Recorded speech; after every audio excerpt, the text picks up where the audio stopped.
Muli, magandang araw po sa inyong lahat at narito na naman po ang inyong lingkod, Samuel Ortiz, na patuloy pong nagbibideo. At ang ating po namang video ngayon is about yung pagkalampas na po natin ng Antipolo. At dito na nga po tayo, nakalampas na rin tayo sa may Pililya. Sa pag-akyat pa rin natin sa bundok ng Pililya. Ito po ay makalampas ng Hala-Hala sa may Rizal pa rin po, Laguna. Ayan, tayo po ay umaakyat at ang ating pong dinaraanan ay ang bundok ng Pililya diyan sa may Rizal. Alam niyo po, ang lugar na ito ay talagang dinaraanan ng mga motorista patungo sa Laguna at ito ay madaling access papunta sa Laguna kasi ito ay malapit lang sa Laguna. Ang inyo pong lingkod ay palaging dumaraan dito at tayo po ay Tubong Laguna at yan nga po ay sa Santa Maria sa Laguna. Alam niyo po, ito ay sa may Bugarin at ito nga po ay nasa sa itaas na ng bundok at tayo po ay malapit na sa boundary ng Laguna at Rizal. Ito po ay parte pa rin ng Rizal province at ating pong dinaraanan nga po ay itong bundok na ito. Pag titingnan niyo po ang lugar na ito ay mas maganda kaysa sa Antipolo kasi dito ay makikita ninyo ang talagang mga mountain views at breathtaking ang mga views na makikita ninyo diyan. Ayan, nakikita niyo po ang magagandang tanawin mula dito sa bundok at ang inyo pong nakikita ay ang bayan na mismo ng Laguna. At yan nga po ay ang Mabitak, ang Siniluan at ang Pami. Ayan, tayo po ay pababa papunta sa Laguna. Ayan, tingnan niyo po naman, no? Nasa cloud 9 po tayo. Hindi naman po napakataas ng bundok na yan, pero maganda po ang mga tanawin dahil yan po ay ginawa ng Diyos at dyan nga po kinuha ng isang mga awit. Ang pamagat ay Laguna na ngayon ay matagal nang naawit yan. Ayan. Tingnan niyo po ang kagandahan ng Laguna at ng mga bulubundukin ng Sierra Madre, ang Laguna de Bay at ang mga bayan ng Mabitak, Siniluan, ang Hala-Hala at ang Bugarin. Tayo po ay naririto na sa atin pong destinasyon at malapit na nga po tayo sa boundary ng Laguna. Pag nakita nyo po yung sign ng Mabitak, tayo po ay nasa Laguna na. Yan, tingnan nyo po ang mga daraanan diyan, zigzag, pero maganda naman po ang mga dinaraanan. Kung kayo ay first time na nakapunta dito, ay talagang mamamangha po kayo dahil talaga naman po maganda ang lugar na iyan. At talagang maipagmamalaki ninyo sa mga turista ang lugar na yan dahil maganda. Alam niyo po, ang mga puno dito ay mayroon pong balete at yan po ay isang palatandaan na kayo po ay nasa Bugarin.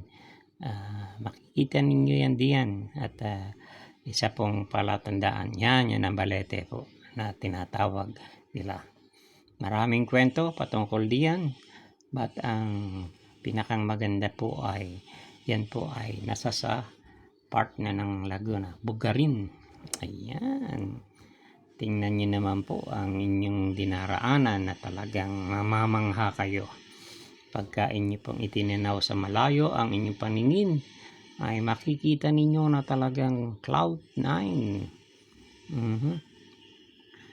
Cloud 5 pala, mababa lang kasi yan, pero tingnan ninyo po ang mga scenery, ang mga mountain views ang talagang mga ipinapakitang kagandahan ng lugar na iyan. Wala po akong maipagmalaki, pero ang kagandahan lang ng Laguna ang aking kayang ipagmalaki sa inyo. Sapagkat ako po ay tubong Laguna, kaya naman po ang inyong lingkod ay patuloy pong nagbibideo at nais ko pong ipagmalaki sa lahat, sa buong mundo, sa ating pong mga kababayan, na itong lugar na ito ay talagang makakapag-relax ng isip at ng inyong mga body dahil sa tanawin na inyong nakikita. Alam niyo po, malimit ako noon ay nagbibiyahe diyan at sumasakay lang ako ng jeep mula diyan sa Siniluan patungo sa Tanay. Daraanan niyo po yan. Ayan. At kung kayo pa uwi, daraan din kayo. Ang aming sakayan noon ay sa crossing pa or sa Shaw Boulevard ng crossing at EDSA. Yan. Tingnan nyo po na talagang marami po ang nagsasabi na talagang medyo malayo daw ang lugar na yan. Hindi po, malapit lang. 2.5 hours lang po ang biyaheng yan mula doon sa crossing hanggang doon sa Siniluan. Ganun lang po kalapit yan. So almost 80 kilometers lang po ang unang bayan sa Laguna na inyo pong madaraanan. At yan na nga po tayo, pababa at pababa po rin po tayo. Ayan po ang kagandahan diyan, hindi po malaas ang akyatin, hindi katulad sa Marilake na dire-diretso ang akyatin.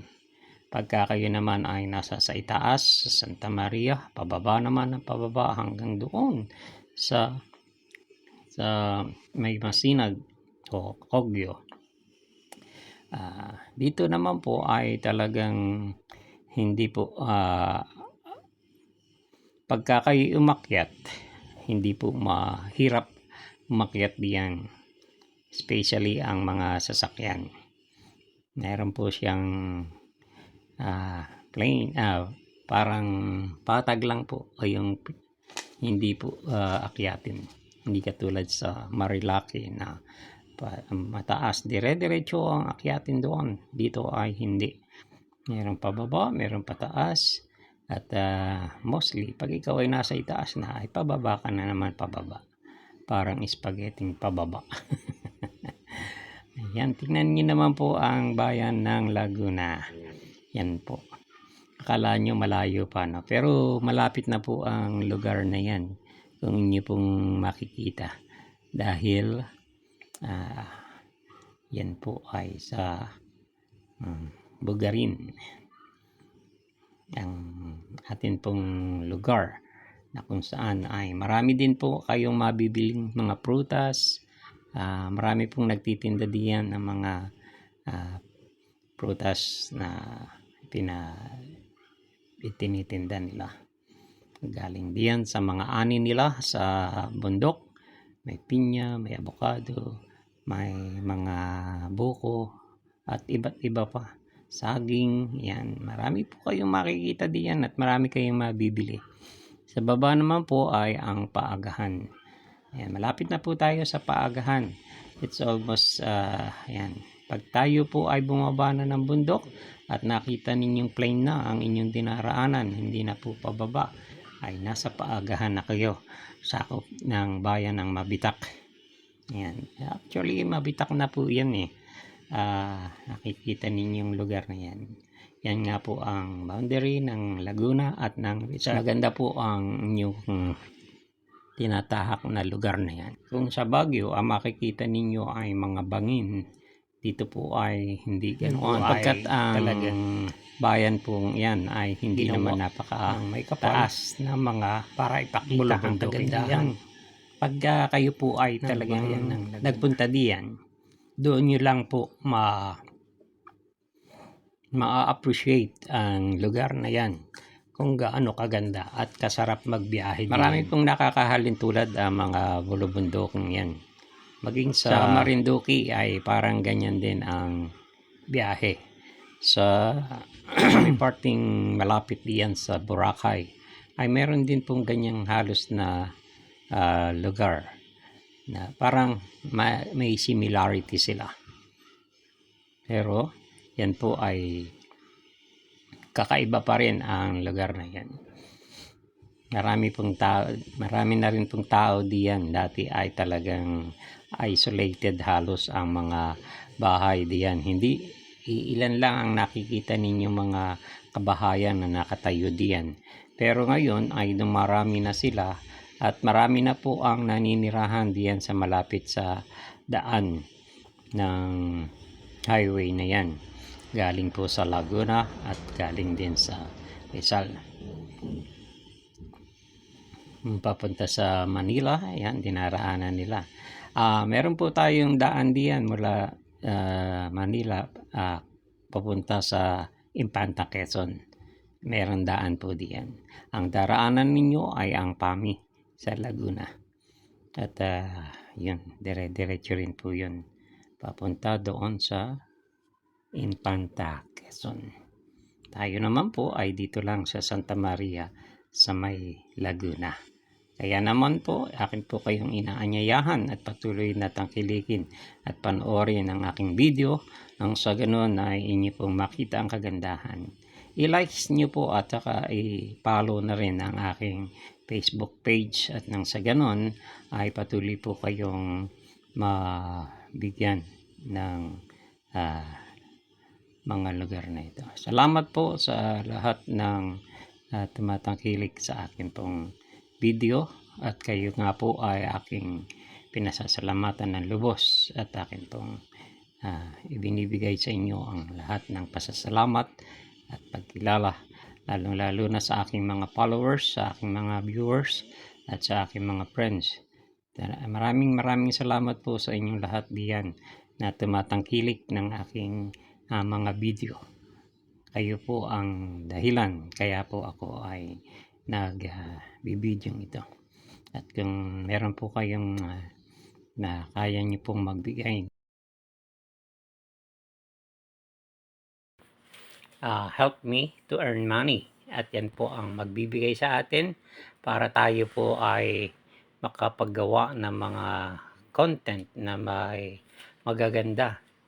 At kayo po ang tanging pag-asa lamang para sa bagay na ito. Kaya naman po tayo ay gagawa nga po ng video is to earn. At ang inyo pong panonood at pagsuporta sa akin ay isang malaking tulong po para mapalago at mapadami ang aking mga followers, mga viewers at mga kaibigan dito sa mundo. Kaya naman po, aking pong patuloy na ini-encourage kayo, inyo pong patuloy na panoorin at inyo pong tangkilikin ang ating pong video. Mag-likes, comments, and follow po kayo dito sa account. At nang sa ganon ay ma-recognize ko kayo at mabigyan ko kayo ng pasasalamat. Makakapag-comment din ako sa inyo pong mga